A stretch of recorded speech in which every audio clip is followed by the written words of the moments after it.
राधे राधे दोस्तों। मेरा चरित्र का क्रमशः आगे का भाग। मीरा की अवस्था कभी 2-2 दिन और कभी 3-4 दिनों तक भी सामान्य न रहती थी। वे कभी तो भगवान से मिलने के हर्ष और कभी विरह के आवेश में जगत और देह के सुख को भूली रहती थी। कभी यूं ही बैठे बैठे खिलखिलाकर हंसती, कभी मान करके बैठी रहती और कभी रोते रोते आंखें सुजा लेती। यदि ऐसे दिनों में भोजराज को चित्तौड़ से बाहर जाने का आदेश मिलता तो यूं तो वह रण में प्रसन्नता से जाते, पर मीरा के आवेश की चिंता कर उनके प्राणों पर बनाती। आगरा के समीप सीमा पर भोजराज घायल हो गए। संभवतः शत्रु ने विष बुझे शस्त्र का प्रहार किया था।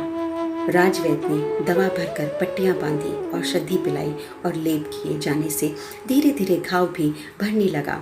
एक शीत की रात्रि कुंवर अपने कक्ष में और मीरा भीतर अपने कक्ष में थी।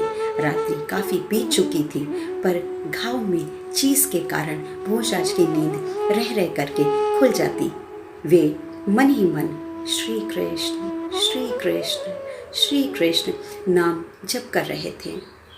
उन्हें मीरा के कक्ष से उसके जैसे नींद में बड़बड़ाने की आवाज सुनाई दी। मीरा खिलखिलाकर हंसती हुई बोली, चोर जार पते नमा, आप तो सब चोरों की शिरोमणि हैं, पर आपका यह न्यारा रस रूप ही मुझे भाता है। रसो वह सह, आप तनिक भी मेरी आंखों से दूर हो, मुझसे सहा नहीं जाता। भोजराज ने अपने पलंग से ही बैठे बैठे देखा। मीरा भी बैठकर बातें कर रही थी, पर जागृत अवस्था में हो ऐसा नहीं प्रतीत हो रहा था। उन्हें लगा मीरा प्रभु से वार्तालाप कर रही है। भोजराज को थोड़ी देर तक झपकी आ गई तो वह सो गए। श्याम सुंदर, मेरे नाथ, मेरे प्राण, आप कहाँ हैं? इस दासी को छोड़कर कहाँ चले गए? भोजराज की नींद खुल गई। उन्होंने देखा कि मीरा श्याम सुंदर को पुकारती हुई झरोखे की ओर दौड़ी।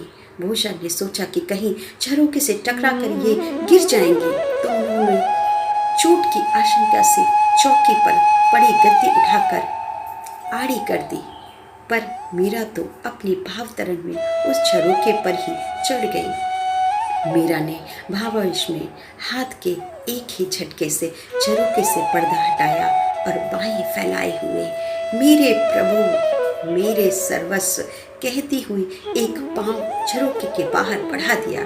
सोचने का समय भी न था, बस पलक झपकते ही उछलकर भोजराज झरोखे में चढ़े और शीघ्रता से मीरा को भीतर कक्ष में खींच लिया। एक क्षण का भी विलंब हो जाता तो मीरा की देह नीचे चट्टानों पर गिरकर बिखर जाती। मीरा अचेतन हो गई थी। उसकी देह को उठाए हुए वे नीचे उतरे। भोजराज ने ममता भरे मन से उन्हें उनके पलंग पर रखा।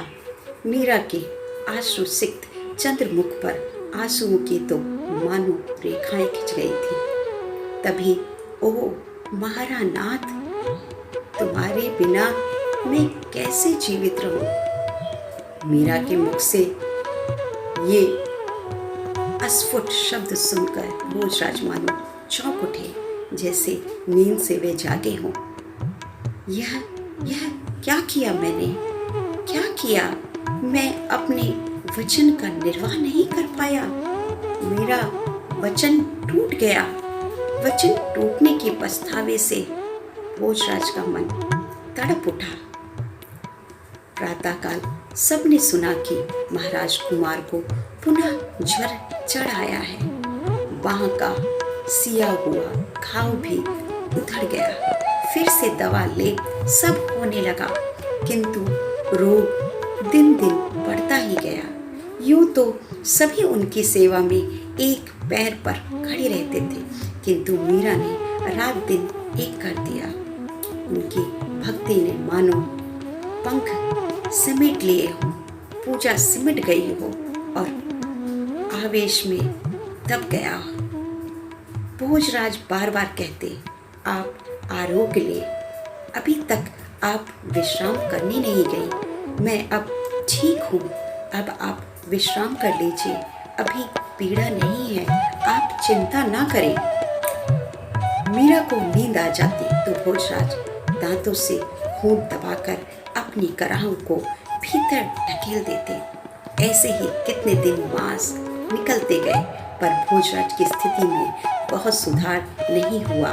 फिर भी मुस्कुराते हुए एक दिन उत्सव का समय जान कहने लगे, आज तो बसंत पंचमी है, ठाकुर जी को फाग नहीं खिलाई? क्यों भला, आप पधारिए, उन्हें चढ़ाकर गुलाल का प्रसाद मुझे भी दीजिए। 1-2 दिनों के बाद उन्होंने मीरा से कहा, आज सत्संग क्यों रोक दिया? यह तो अच्छा नहीं हुआ। आप पधारिए, मैं तो अब ठीक हो गया हूँ। वे कहते मुस्कुराते, पर उनके घाव भर नहीं रहे थे। आपसे कुछ अर्ज करना चाहता हूँ मैं।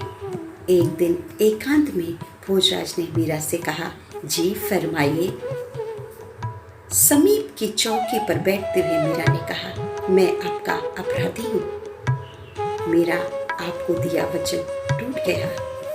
भोजराज ने अटकती वाणी में नेत्र नीचे किए हुए कहा, आप जो भी दंड बख्शे मैं झेलने को प्रस्तुत हूँ। केवल इतना निवेदन है कि यह अपराधी अब परलोक पथ का पथिक है। अब समय नहीं रहा पास। मैं दंड ऐसा हो कि यहाँ भुगता जा सके, अगले जन्म तक ऋण बाकी न रहे। उन्होंने हाथ जोड़कर सजल नेत्रों से मीरा की ओर देखा। अरे यह क्या, आप यूं हाथ न जोड़िए।